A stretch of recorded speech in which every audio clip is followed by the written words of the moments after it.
भारतीय शेयर बाजार पर बेयर ग्रिप कसता ही जा रहा है।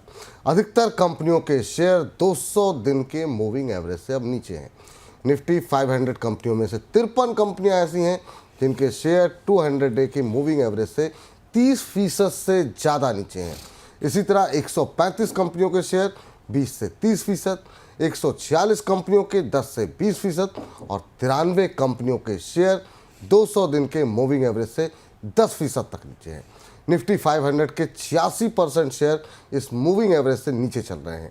इस बीच शेयर बाजार में गुरुवार को भी दायरे का ही कारोबार रहा। सर, आपसे समझना चाहेंगे, लगातार हम आपसे बात कर रहे हैं, बाजार के बारे में लगातार अपडेट आप हमको दे भी रहे हैं, लेकिन बाजार में एक नया आंकड़ा जो है वो ये बता रहा है 86% स्टॉक 200 डीएमए के नीचे हैं। सर, बाजार में कोई और भी अपडेट या आंकड़ा बचा है जो आप दर्शकों को बताना चाहेंगे?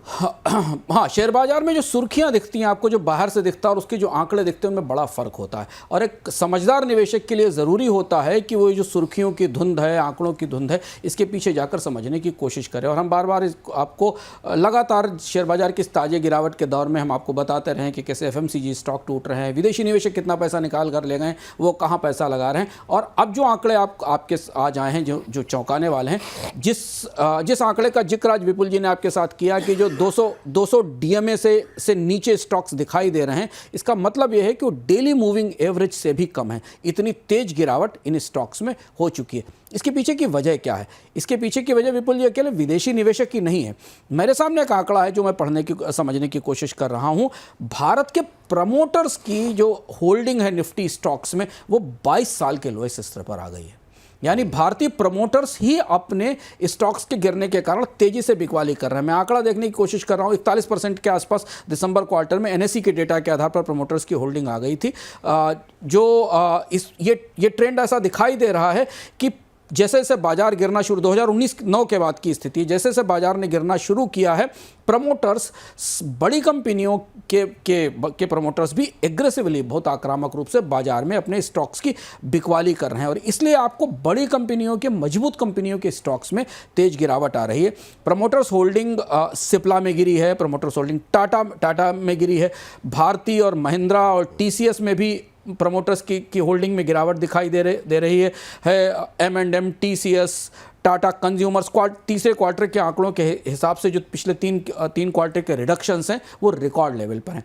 ये हमें संकेत दे रहे हैं कि बाजार में गिरावट की वजह से प्रमोटर्स को भी अब ऐसा दिख रहा है कि उन्हें बिकवाली करके निकलना चाहिए। और इसलिए ये प्रमोटर्स की बिकवाली हमें उस आंकड़े में दिखती है, जो आंकड़ा भी आपको विपुल जी ने बताया कि ज़्यादातर स्टॉक्स, बाजार के 86% स्टॉक अब अपने 200 दिन के औसत प्राइस से भी, डेली औसत प्राइस से भी नीचे हैं। और प्रमोटर्स की होल्डिंग गिरना, उसके साथ बाद विपुल जी उसके साथ विदेशी निवेशकों की होल्डिंग गिरना, ये एक बड़ा खतरे का संकेत है, एक बड़ा लाल निशान है बाजार के लिए। और इसलिए बाजार में कोई मजबूती की अंतर्धारणा या कोई मजबूती का ट्रिगर बनता हमें नहीं दिखाई दे रहा है। बहुत सारे लोगों से पूछे, जवाब नहीं मिल रहा। बियर मार्केट के संकेत तो सर यही सब हैं जो आप बता रहे हैं कि मतलब प्रमोटर की हिस्सेदारी कम हो रही है, FI बेच रहे हैं, शेयर जो है 200 डे के मूविंग एवरेज के नीचे आ रहे हैं, और बहुत सारे शेयर जो है वो 20% से ज़्यादा इंडेक्सेस जो है वो डाउन होते हुए दिखाई दे रहे हैं। और क्या निशानी होगी बियर मार्केट की? स्टॉक्स के साइड से देखें तो बेयर ग्रिप बन चुकी है। 20% से ज़्यादा अगर कोई स्टॉक करेक्ट हो जाता है तो टेक्निकली, क्लासिकली वो बेयर ग्रिप में चला जाता है। इंडेक्सेस में थोड़ा बहुत ऊपर नीचे आपको दिखाई देगा। कुछ जो ब्रॉडर मार्केट के इंडाइसेस हैं वो थोड़े नीचे, वो बेयर ग्रिप में पहुंच चुके हैं। लेकिन ये जो 2-3 महत्वपूर्ण संकेत हैं, ये संकेत हमें म्यूचुअल फंड निवेशकों और डोमेस्टिक जो इन्वेस्टर्स हैं उनके लिए अब चिंता पैदा करें। उनके पोर्टफोलियोज, उनके रिटर्न का क्या होगा? क्योंकि बाजार में 3 बड़े खिलाड़ी होते हैं। रिटेल इन्वेस्टर तो छोटा ही होता है, वो तो फ्रिंज पे बैठा रहता है। जब तक बाजार गिरता तब उसे समझ में आता है कि उसके हाथ पैर जल रहे हैं। लेकिन प्रमोटर्स एक प्लेयर होते हैं, FIs दूसरे प्लेयर होते हैं और DI तीसरे प्लेयर होते हैं। तो अगर आप रोज बाजार के आंकड़े को करीब से देखें, जो आप देखते हैं और हम सारे लोगों को विस्तार से बताते हैं अपने विश्लेषण के साथ, तो आप गौर से देखें तो प्रमोटर्स और FIs बेच रहे हैं, केवल DII, डोमेस्टिक इन्वेस्टर्स खरीद रहे हैं। वो फंस रहे हैं क्या बाजार में? उनके जो पोर्टफोलियोज हैं या जो उनके का निवेश है उसकी गिरावट अगर आप देखें तो वो बेहद चौंकाने वाली है। और यही वो दुविधा है जो आने वाले समय में भारतीय निवेशकों को परेशान करेगी। और इसलिए इस मौके पर वही रास्ता है कि जब बाजार इस तरीके की गिरावट में, इस तरीके की ढलान में दिखाई दे, तो बाजार की सुर्खियों से बाहर जाकर आप उसके भीतर जाकर समझने की कोशिश करें कि कहाँ क्या हो रहा है और कहाँ आप कितना नुकसान बचा सकते हैं अपना, उसे बचाने की कोशिश करें। इस बीच सर एक खबर भी आई कि सेबी जो है वो बैंक निफ्टी के पूरे ढांचे में अब बदलाव करने जा रहा है।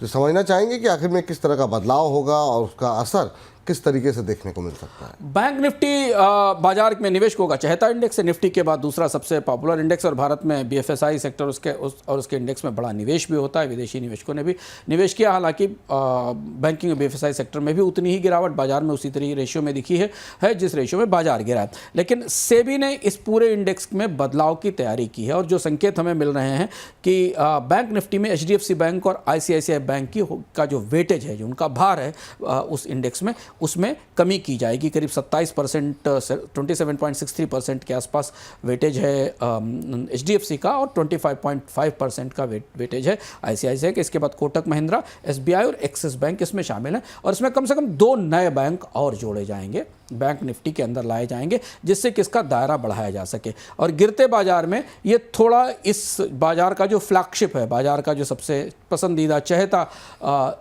सेक्टोरल इंडाइस है, उसकी तस्वीर को थोड़ा बेहतर करने के लिए और निवेशकों को और ज़्यादा निवेशकों को इसमें शामिल करने की कोशिश के तौर पर देखा जा रहा है। अभी स्पष्ट नहीं कि कौन से बैंक इसमें शामिल किए जाएंगे, लेकिन इस पर हमारी निगाह रहेगी और हम आपको बताएंगे जब बैंक निफ्टी का रिकास्ट होकर हमारे सामने आएगा।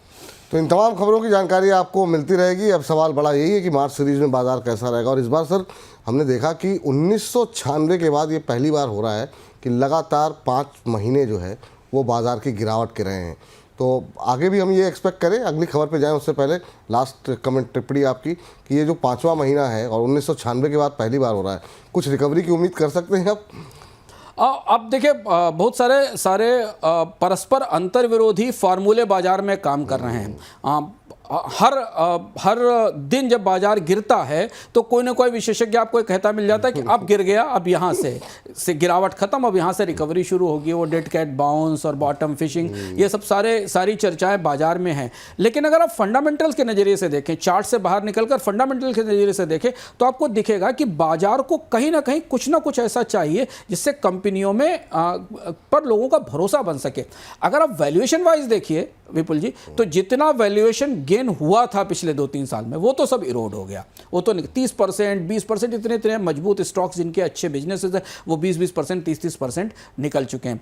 तो अगर आप बहुत लॉन्ग टर्म निवेशक है और आपके अंदर धैर्य है, पेशेंस है और आप अपने बीपी पर, अपने ब्लड प्रेशर पर कंट्रोल रख सकते हैं, तो इस गिरावट में अच्छे स्टॉक चुनने का तो ये मौका निश्चित तौर पर है, क्योंकि सारे स्टॉक्स खराब और कमज़ोर नहीं हैं।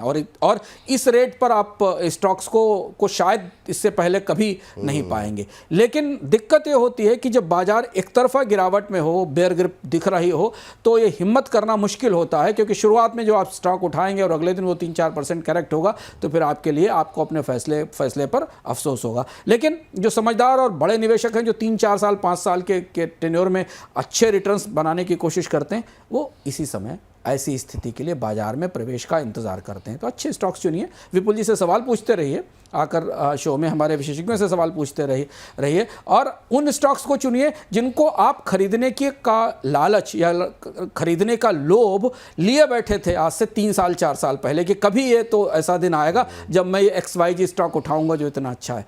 तो उसके बारे में जानकारी लीजिए, हमसे सवाल पूछिए, हमारे विशेषज्ञ आपको सलाह देंगे, राय देंगे, बताएंगे और आप फैसला करें।